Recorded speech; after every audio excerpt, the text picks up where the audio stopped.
મારા બા કહેતા કે એ તો નાના ડૉક્ટર છે, તું મોટી ડૉક્ટર બનજે.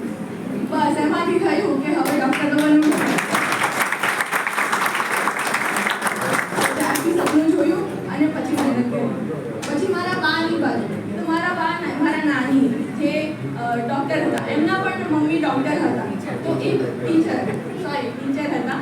તો એ બધા મારી પરિવારમાં મારા માસી અને મારા મમ્મી બધા ટીચર છે. તો આ લોકોએ વુમન એમ્પાવરમેન્ટ એનું એક મોટું ઉદાહરણ મારા માટે પૂરું પાડ્યું. એમણે મને મોકળું મેદાન આપ્યું કે તું છોકરી છું પણ તું કરી શકે, એમણે ક્યારેય ભેદ ના રાખ્યું. તો અહીંયા આગળ જે બધા વાલીઓ છે એમને હું એટલું જ કહેવા માંગીશ કે તમે ક્યારેય ભેદ ના રાખો. તમે તમારા છોકરા છોકરી બંનેને સમાન તક આપો અને એમને જે ફિલ્ડમાં ઈચ્છા છે એમાં એમને આગળ વધવા દો.